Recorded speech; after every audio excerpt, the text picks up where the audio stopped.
What's your plan? It's my plan, and I decide what goes down. You got that? Yeah. Come on, Leo! My name is Joseph Fares, and I'm the writer-director of A Way Out. A Way Out is a story-driven co-op game. It is designed, played, and experienced only in split-screen co-op, which means you have to play the game with a friend, either online or on your couch. The game starts in a prison. You play as Vincent and Leo. You and a friend will get to know your characters and unfold their story together. You don't know anything about me, man. Maybe not. But Harvey killed someone very close to me. With or without you, I'm going after him. Let me show you some of the scenarios in the game. On the right side, you see Leo, who's already in prison. On the left, you see Vincent, who just arrived. Now, if you look to the right again, you can see that Leo can be controlled, while Vincent is in a cutscene. Here is another one. Vincent and Leo are now in the laundry room. Your goal is to smuggle sheets using a laundry cart. You can approach the scenario in different ways. Either get the cart with Vincent. You know, I got a good pack right here. I think it's got your name on it. It's, broken. I don't know. Or with Leo. Get over here, you idiot! Yeah, but I think those two guys are just about to fight. What the? What? Who's him? In A Way Out, you will experience something new all the time. Everything you do in the game is unique for that scene. We want you and your friend to be focused and engaged throughout the entire story. But let me tell you, this is just the beginning of what you will be experiencing in A Way Out. Give me a gun!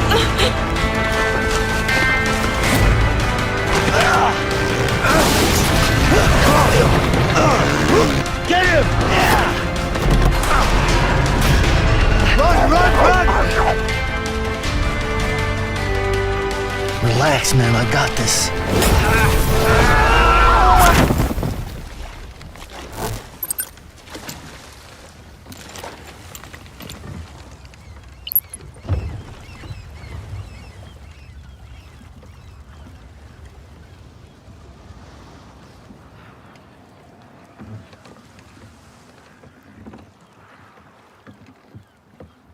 Are you gonna do it?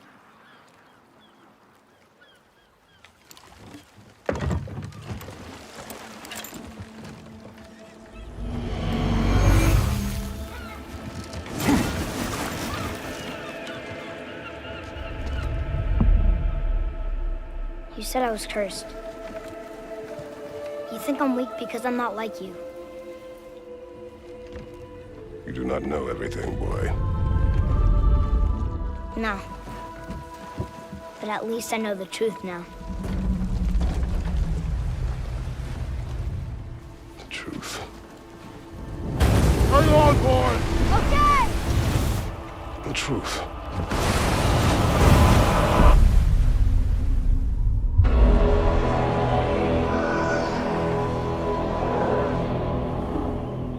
Long way from home, aren't you?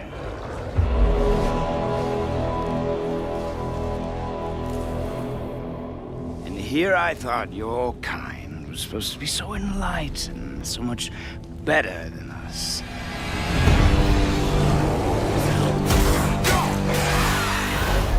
The gods of these realms don't take kindly to outsiders, trust me. When they find you, and they will, they'll make things difficult. Wait here. I will handle this.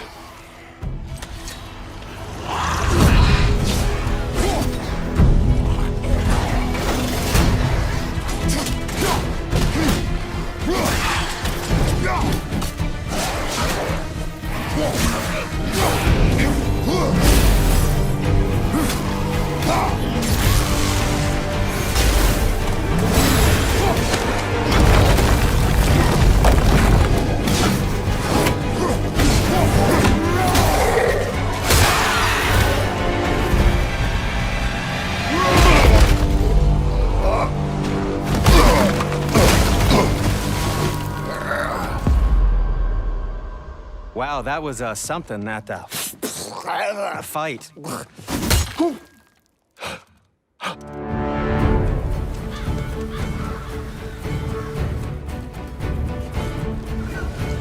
On our journey, we will be attacked by all manner of creature. To be effective in combat, a warrior must not feel for his enemy. Close your heart to their desperation. Close your heart to their suffering.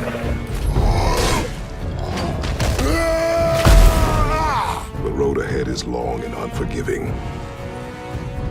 No place for a boy. You must be a warrior. But not everyone is bad. Mother always said to be open to those who can help. Who you were before doesn't matter. This boy is not your past, he is your son. And he needs his father.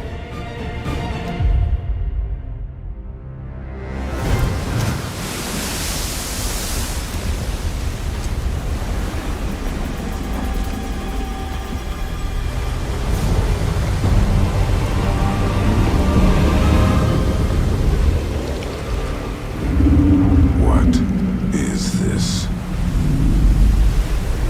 It's the world serpent.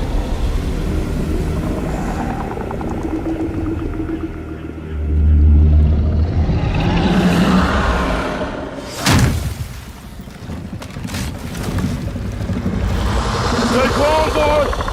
I am! What does it say?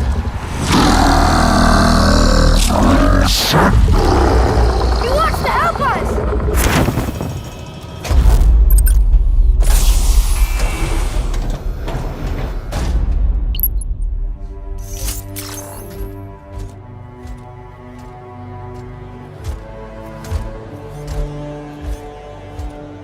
Every player will own an array of exosuits we call javelins.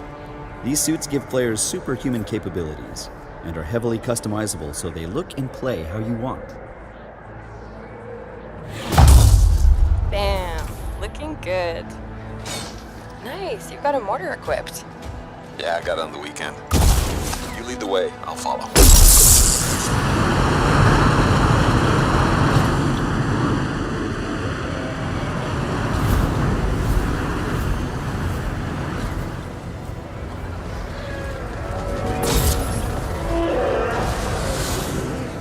This is a vast open world you explore with your friends. Each Javelin exosuit has its own unique playstyle. The Ranger is balanced and all-purpose, while the Colossus is a tanking powerhouse. Alright, let's see what's up here. The world of Anthem is hostile, and threats can come from any direction. It's a dynamic world where the unexpected is around every corner. I'm not sure we want to use all our supplies on this guy. Yeah, he seems like a problem for another day.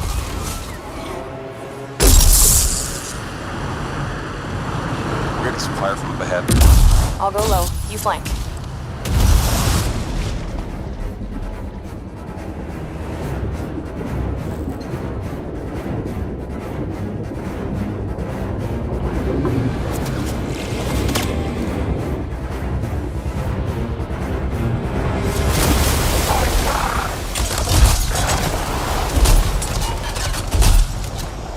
Hang in there. Almost there.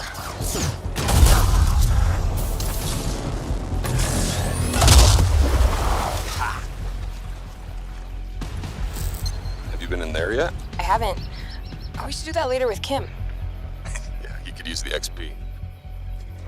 Hello, treasure.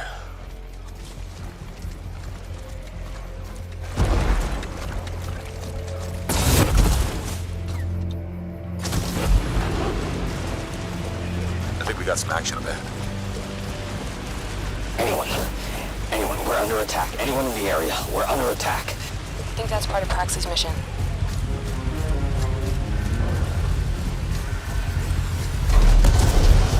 You can equip your Javelin exosuit with gear that brings devastating power to combat.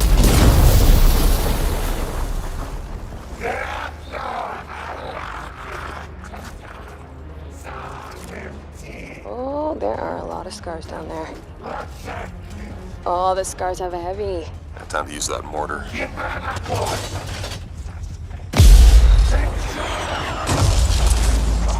Yeah, give me some covering fire.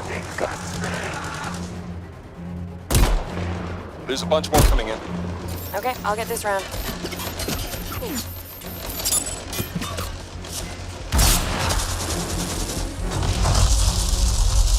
Thanks. Oh, come on. Be something good. Oh, yes! Jer's Wrath. Oh, nice. Large-scale world events like Shaper Storms are dynamic and pull you off the beaten path with the promise of new stories to discover. Oh, Shaper Storm incoming. Okay, actually, let's get some more people. Hold on a sec. Hey guys, what's up? Hey, what's happening? Right behind you.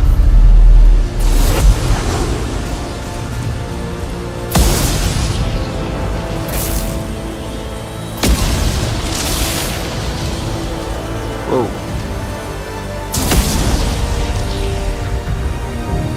This storm is getting crazy.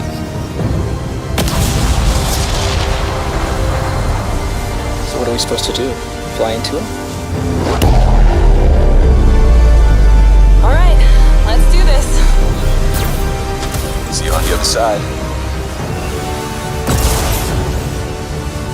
Hello everyone, my name is Philippe Fournier, associate producer on Far Cry 5. And I'm Mari Knadel, a scriptwriter on Far Cry 5.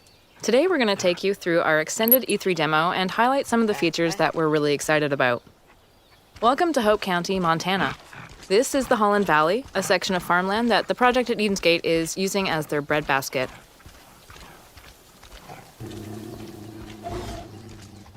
With us in this demo, we have our loyal dog Boomer as your Fang for hire. For now, I just can't resist. The setup is too perfect. I'm going to use this tractor against the cult. The cult is stealing supplies and kidnapping people, using them to prepare for a doomsday that's really just around the corner. We're going to put you in the shoes of a rookie deputy and drop you into the heat of the conflict. In Far Cry 5, we want to give you tools that feel like they belong in Montana in your fight against the doomsday cult.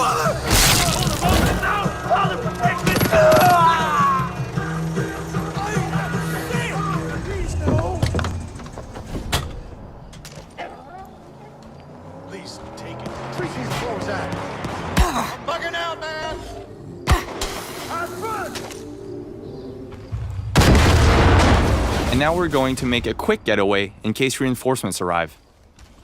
Oh, Christ. Help me. Boomer is just one of the many allies you can recruit using our for-hire system. Each of them has special abilities, and it's up to you to select which companion to bring along for the ride, whether you're just exploring the open world or fighting cultists head-on in a specific location. Cute dog. My dad would love to know, what type of breed is Boomer? No, seriously. His breed is mutt, but he is mostly blue heeler by the looks of him. Montana is a great place to fish, and it was important for us to create a system where we allowed players to live that experience. In the rivers and lakes of Hope County, you will find many different types of fish. It's a really good way for players to gain experience and also just get away from the conflict.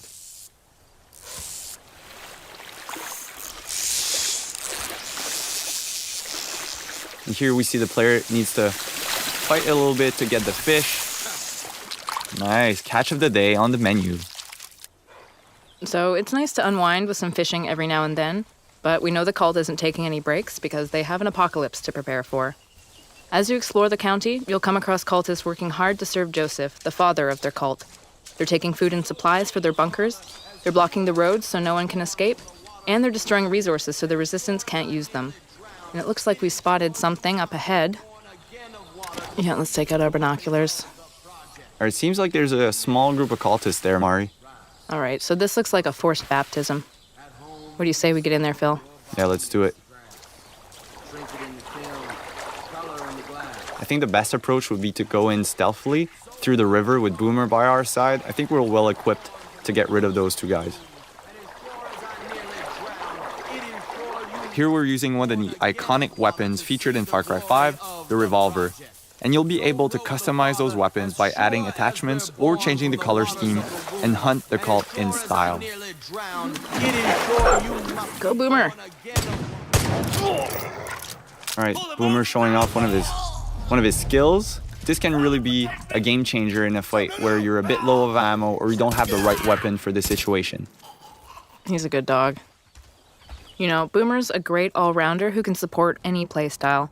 Even without your commands, he'll fetch guns for you, take down cultists in a fight, and he'll tag enemies and animals from far away with his keen sense of smell.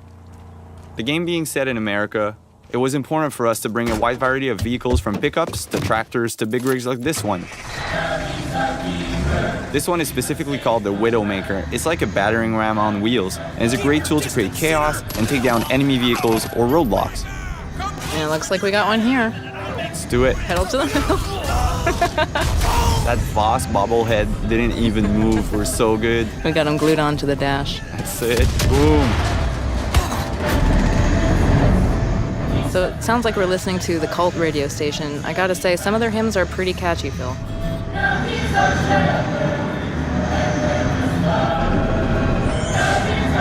Now we're pulling up to Ryan Sons Aviation.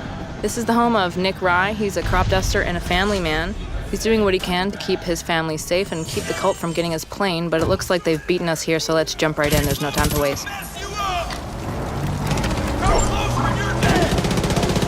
And let Boomer kind of create distractions for us to get behind cover and help Nick fight the cultists. In Far Cry 5, you'll need to improvise and choose from a vast arsenal of weapons and find elements in the environment to take down the enemy. There we go.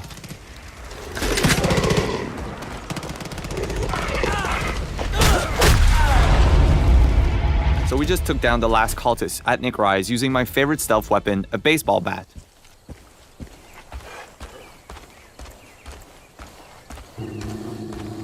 Sometimes you can hear Boomer growling when he feels a threat nearby. And Boomer is just part of Far Cry 5's living world we've built, where there's always something or someone around you whether you notice it or not. This means you'll always need to be prepared.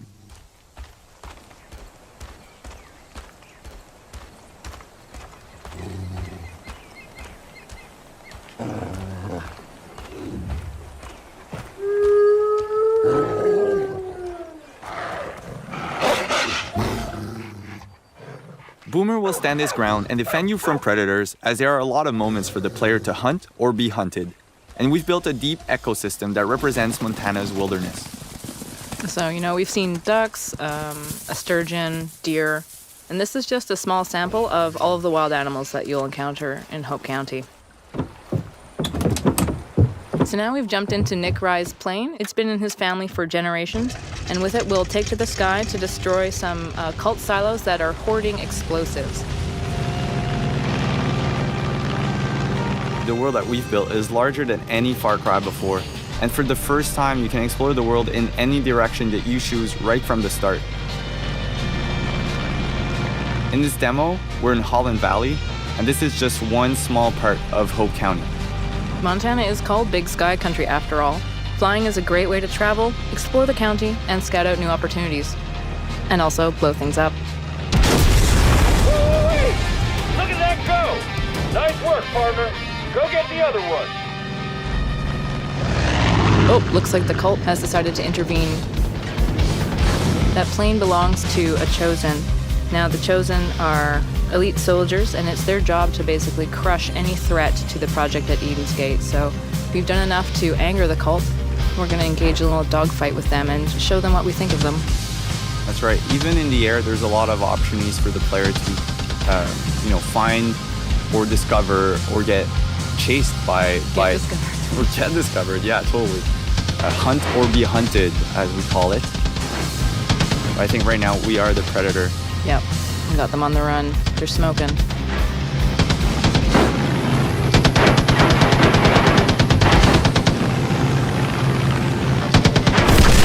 And we did it.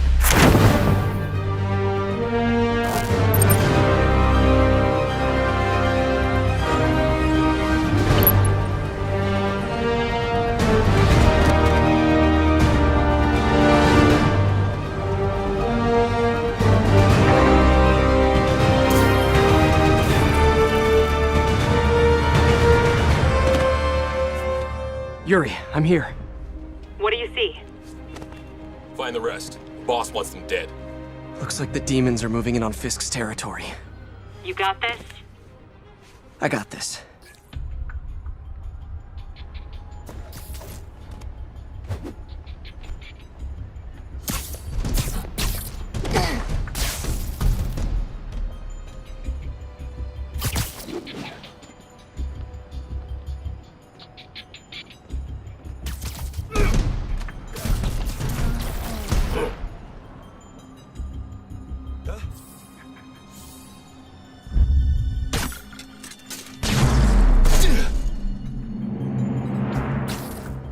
Fisk's men have fled through the building. Eliminate them. Should have worn a helmet.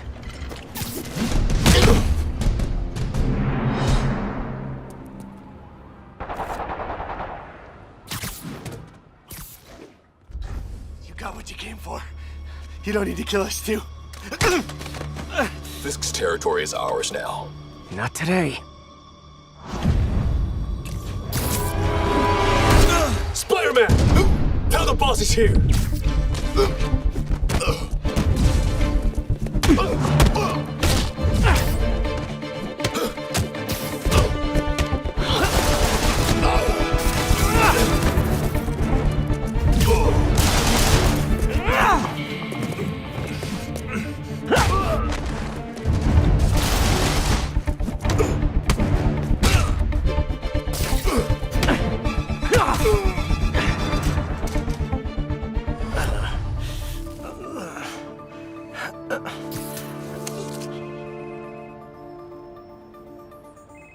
Hey, Willie. You. Nice jumpsuit. Slimming. Stay out of my business. Wait, the demons. Who's their leader? Keep my men alive and maybe I'll tell you.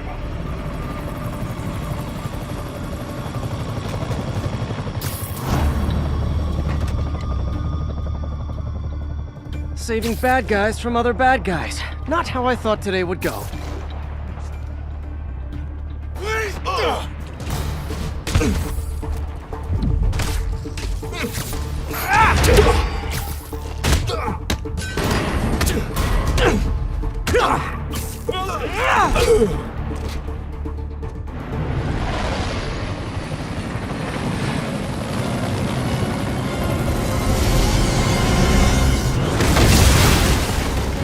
Hey, big guy.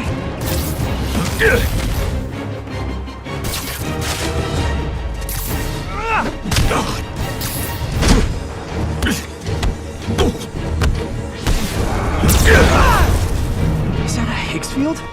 That's actually really cool.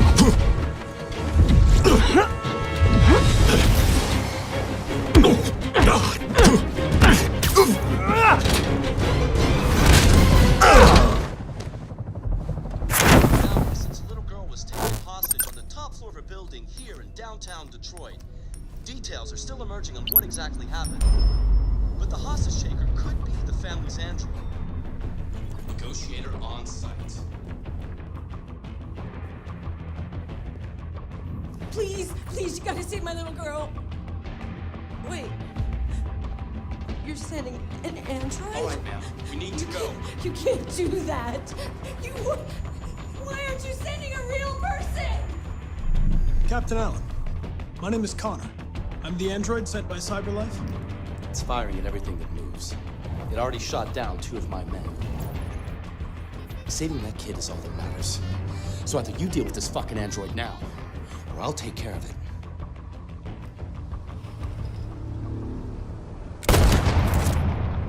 Don't come any closer or I'll jump!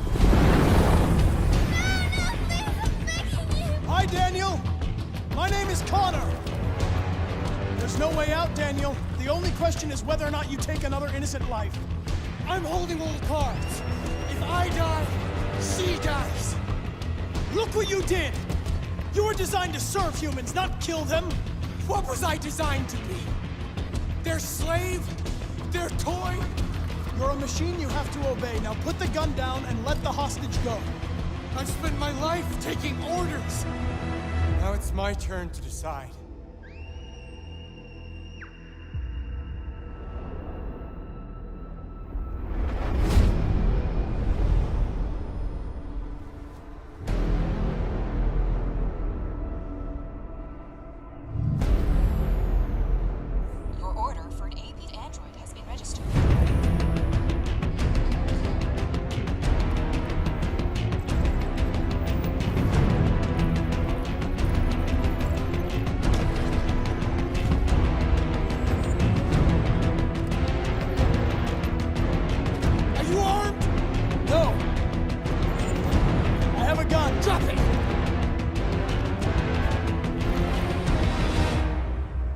him and I kill you. You can't kill me. I'm not alive.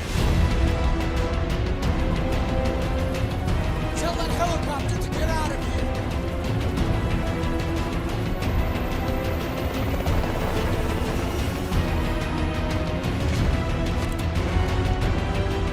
It's up to you how the story ends.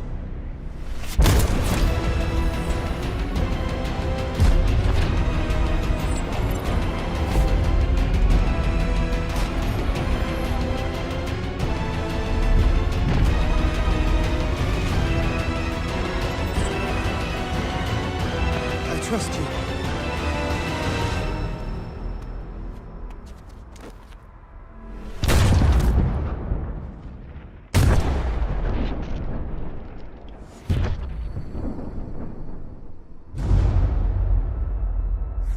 You lied to me, Connor.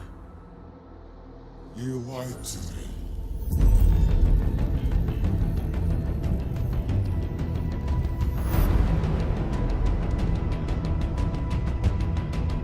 My name is Connor.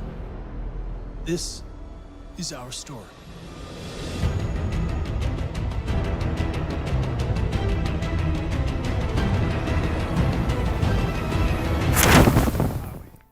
One you guys saw at the media showcase, and this one we showed behind closed doors on the floor at E3. And so for the first time, we're releasing it online so that everybody can kind of take a look at it. And I thought I'd just talk a little bit about, you know, what the differences are, and just kind of like just show you what we were trying to accomplish this year. Yeah, I mean, the most obvious difference so far is the last one was nighttime during the rain, and this is daytime during the snow. Yeah, and that, you know, and it's not just cosmetic, and I think that's one of the things we really wanted to emphasize, you know, because this time we're showing sort of a day in the life of Deacon. You see he's on the drifter bike here. We wanted to show a little more of the bike riding and how the weather can kind of impact that. So we have this drifting mechanic, right? You see him kind of slipping and sliding around a little bit. Changes the handling of the bike. That's really interesting. Now, there were wolves there last time, John, and these wolves would pursue you down this road, and then Deacon had to turn his back, shoot a wolf, and he got clotheslined right up there, didn't he? Yeah, exactly. So this time you see that he wasn't being chased by the wolves. That's a dynamic event that you know, it's just that can happen or not. It just depends on when you're playing the game. Interesting. And this time Deacon saw the ambush and he was able to avoid it. So he kind of comes up and around and behind them. So does weather impacts whether these creatures show up or not in daytime, and nighttime, all that stuff? Yeah, absolutely. So especially the freakers, they come out, they're mostly nocturnal, but they will come out as the weather gets colder. They become stronger in the cold. Right. And so that will, you know, again, kind of change up the way the game plays. That's very, very, I kind of love that you decided to do this as a demo to show two completely different iterations on the same exact mission in the game. Yes, exactly. So we wanted to have, you know, the job is basically the same. Deacon hears that his buddy's in trouble, rides out to save his life. And, you know, as you can see here, this is a completely different experience from what we showed in the first demo. In the first one, Deacon gets clotheslined, and it sounded very painful, by the way. Oh, speaking of painful, okay, so the combat in this game is fairly brutal. John, you want to talk about that a little bit? Well, we just wanted to make it as, you know, as realistic as possible. So, yeah, we're not holding back on that at all. And, you know, and Sam's done most of his own stunt work for this. And I can tell you that when we're on the performance stage and we're capturing that stuff, we just try to keep it real, right? Right. Well, right. There was sort of a decision made at some point. What I've been on the project for 2 or 3 years now. Yeah, I think 3 years. And so early on, I think there was a more, what were we? It was more Kurt Russell and sort of a two-fisted thing, and then it turned into, hey, let's take this quite seriously. And what that required is a lot more. Taking this combat stuff and showing the horror of the violence that happens and it were this type of circumstance to take place. I mean, realism, weirdly enough, is the thing we keep going back to when it comes to not just the stunts, but also the performance style. I think, you know, it was very important that it doesn't seem like a bunch of actors, you know, saying lines. It was all very incidental. And we wanted the world to sort of reflect that as well. So you saw there that, Deacon broke into that emergency vehicle and found some supplies. So this is what we're calling our survival vision. So you saw that earlier when he was looking at Manny's bike on the ground. And it's just kind of a way of seeing tracks in the world and sort of imagining what might have happened. And here I just wanted to point out that you're seeing in this part of the demo that there are freakers there. There weren't there before because it wasn't snowing. It was, and it was getting lighter out. It wasn't getting darker like it is. And so, it changes up the way you can play through the level. And what is this? We call this the meat wall. The meat wall. Yeah, and it's not just there, to make the guys who put them up to seem evil. They're there for a purpose because, again, freakers are living creatures. They eat. That's their primary thing. They want to eat. And so you hang these dead freakers up, and any freaker, rather than coming into their camp like you see here, they would actually stop and snack. Yeah, exactly. Yeah. And then the same thing with this freaker that they've hung upside down. There's a bear trap underneath it, and they use that because a freaker will come, be attracted to the meat, and then hit that trap. Interesting. Another thing you just saw, by the way, is that tin can. The tin can trap that you that's an alarm that the Marauders will put up, and this is again some of the things that Marauder camps just do. And you find these Marauder camps throughout the world. You'll find traps like that, and then if you're careful and you're paying attention, you can avoid them. Because in the first demo, Deacon didn't avoid it, and he set off that alarm. Right. Now this is the same tactic that he used last time. Throws the rock to get someone to lure him over and have him step in the bear trap. But this one plays out a little bit differently than last time. One of the things that struck me, and we've talked about this obviously as we've shot, but there's an effort of the other Marauders to get this guy to shut up, and he won't. Yeah, and so in the first demo, Deacon's heading on down the trail, and you can hear that happening behind him. Right. And this time we're showing what happened. So, he's watching everybody react to this poor guy trapped in the in that bear trap, and she just is like, shut up, shut up, shut up, and then just loses it and shoots the guy. Right. You're Dr. Jonathan Reed, and you're searching for somebody who threatens to dismantle that harmony in Dontnod's narrative-driven action RPG, Vampire. Exploring London, talking to her citizens will reveal hints about the location of your objectives, but you'll have to earn them by playing with the delicate social microcosms that tie the survivors of the Spanish flu and vampire societies together. Of course I do. You're that man who seemed so lost when he entered my bar a few nights ago. Thank you for your hospitality.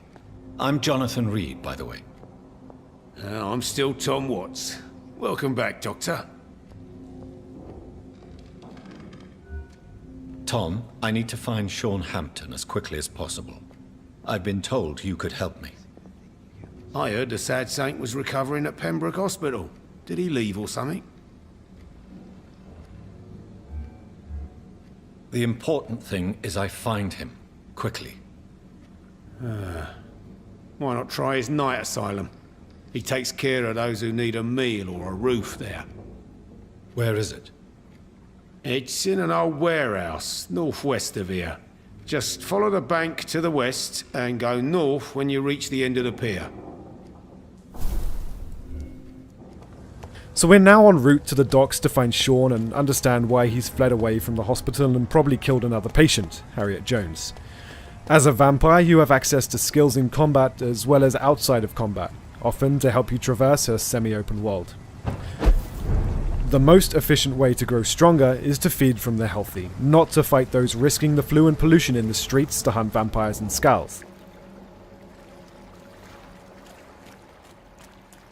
If we were unable to beat this mini-boss, we would be tempted to return to the bar, and perhaps feed from Tom for a greater experience boost, returning stronger, but with London thinning in numbers. Vampire's combat system uses a mix of melee and ranged weapons supported by vampire abilities that allow you to be the vampire you want to be. The gameplay is based on timing, positioning, and management of different resources. The stamina bar regulates your melee moves and dodges, the blood bar controls the use of your supernatural abilities, and the health bar represents your health. There are many areas to explore, loot, and pick up information to learn about the world, its lore, and what happened to London since disease spread. At the beach, we're fighting people operating under the head of the vampire hunters' orders. The Pruin guards are investigating this beach, searching for skulls. Stay close, keep an eye on each other. Skulls are a lesser species of vampires lurking in quarantine areas, underground or in dark corners. Due to the Spanish flu epidemic, they have suffered heavy mutations and have recently become very aggressive. It's part of your quest to understand how they became such creatures and ultimately find a cure to save them. In this world, the human vampire hunters and skulls are having their own fight. As long as we don't get too close, we can just move on.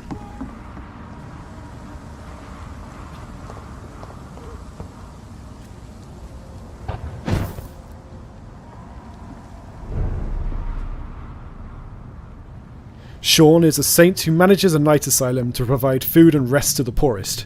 Unfortunately, he has recently turned into a skull. You believe that, incapable of dealing with his new condition, he has fled from the hospital, a sacred ground, and murdered Harriet Jones, an old woman who certainly didn't deserve it. Most importantly, he is the pillar of the dock community, which means he's a very important character whose fate will deeply impact the district and everyone who lives within it.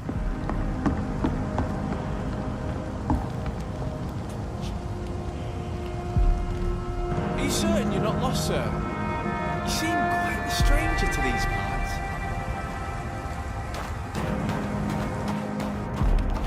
Our exploration, social manipulation, and skills in combat have led us to where Sean has been hiding. We must find out the truth about the hospital's murders, and ultimately decide his fate, and the fate of those who rely on him.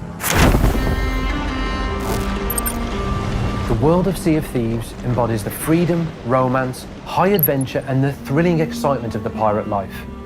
As you explore, you'll discover this beautiful world full of countless adventures, unknown dangers, treacherous weather, and wild, untamed islands, filled with pirate caves and wildlife. Most importantly, the world is filled with other real player crews, often their own voyages. While the adventures that you embark upon in Sea of Thieves will play differently each time, ultimately, every player is on their own personal journey to build a reputation and become pirate legend. Part of this journey will be how you present yourself to other pirates.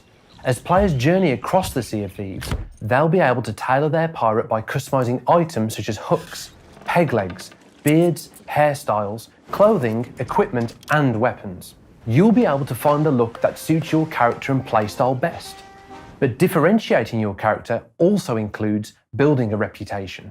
The outposts of the world are inhabited by non-playable characters who have come to the Sea of Thieves with their own motivation. These characters have set up their own trading companies, each representing a unique playstyle. The Gold Hoarders have come to treasure hunt with the goal of amassing great wealth. The Merchant Alliance have come to control trade in the Sea of Thieves, while the Order of Souls wish to control the ancient and mysterious magic of this pirate world for themselves. Each trading company will allow you to build a reputation, get promoted within their ranks, and unlock unique items and titles to show off your progress. Players build their reputation by purchasing and completing the favoured activities of each trading company, including voyages, which are what we call quests. Voyages in Sea of Thieves are physical objects that other players can see. Based on the reputation you've built with each trading company, your voyages will not only become richer and more rewarding, but they'll challenge you more and introduce more mechanics. The way your voyages look to others will also reflect this progress. Each crew member brings his or her own voyages to the table, literally. Any crew member can bring their own voyages to the crew and share their personal progression with others. Players can propose voyages on the ship, allowing the crew the chance to decide together the kinds of adventures they wish to embark upon. In fact, other players may have access to voyages that you don't, meaning that there are rewarding benefits for being part of the crew. Most importantly, there are no barriers in place preventing players playing together, since the most challenging voyages can potentially be shared. There are no waiting for friends to catch up with you, no encounters where you'll face off against overpowered players. The tools and weapons in Sea of Thieves function just as you would expect. A cutlass is just a cutlass. A flintlock pistol is just that. How you use these tools and work with other players is what will make the difference. Even just having an extra pair of eyes and ears in the crow's nest can make all the difference in a game like Sea of Thieves. Elements, such as your reputation progress, mean that progression in Sea of Thieves is not a one-dimensional number. How you look to others, the titles you've earned and choose to use, and the voyages you have allow for far richer interactions between players. This is a pirate world after all, and it's up to you how you want to uniquely express yourself. Now let's look in detail to the kinds of adventures you can have with the trading companies. The Gold Hoarders Trading Company was founded by legendary treasure hunters who wish to amass a great fortune. They are in possession of a mysterious set of skeleton keys, and they will pay pirates a cut of gold when they return chests to them. The more you build your reputation with the Gold Hoarders, the more they'll trust you to go after larger hoards of lost treasure, some of which will be protected by former pirates, now transformed into forsaken skeletons. Some of the voyage types, like the riddle maps, will test your knowledge of the islands, encouraging exploration and teamwork. Players also have the freedom to just explore, coming across opportunities in the world that might earn them reputation with the trading company. There are rewards waiting across the world, whether that be deep in caves, on sunken reefs, or in the hands of other players. You just need to seek them out. While voyages give you specific objectives, you'll be free to take on the world at your own pace and see what's waiting out there. Players also receive special awards from each trading company called commendations. These allow players to earn specific titles and show off some of their special achievements. Of course, not all treasure is silver and gold, and we wanted a world with very different activities that players and crews could seamlessly move between. The Merchant Alliance are seeking to control the flow of trade between the fledgling outposts of civilization in the Sea of Thieves. They will pay pirates to scout for supplies and ferry shipments like resources and gunpowder across the sea. These kinds of cargo can earn you handsome rewards if you fulfill your contract and deliver on time. There are, of course, much more valuable resources out there in the world. We wanted our wildlife to not only make the world of Sea of Thieves feel alive, we wanted to make it a major part of the gameplay and fundamental to progressing with the Merchant Alliance. Players will find different breeds of animals across the world, encouraging them to scout out islands to find what they need. Once you find the animals you need, you'll then have to catch them. Then you'll have the noble job of tending to their care on your return journey to the Merchant Alliance. Lightning from a storm and raising water levels are some of the challenges that you'll face. Of course, there's also the ever-present possibility of encountering other pirates who'll seek to relieve you of your valuable cargo. Much like the other tools you'll have at your disposal, cargo can be used in different ways, presenting you with a few tricks up your sleeve to defend against incoming boarders. The Order of Souls are a trading company formed by conjurers and seers. They have found a way to recapture the enchanted magic from the skulls of former pirates, and they'll reward anyone who brings the skulls back to them. Voyages for the Order of Souls will take players on the hunt for infamous skeleton crews and captains, presenting players with combat-focused challenges as they work together to defeat their targets and retrieve the skulls. Some of these skeletons may be holed up in one of the many forts throughout the world, requiring players to perform a daring raid to make landfall and storm these fortresses in search of the skull they need. These valuable locations also present opportunities for other nearby crews. You can never be too sure who may join you and what their intentions might be. These voyages put players on the path to becoming Pirate Legend. But in many ways, these adventures are just the beginning. Pirate Legends will not only earn the respect of their fellow players in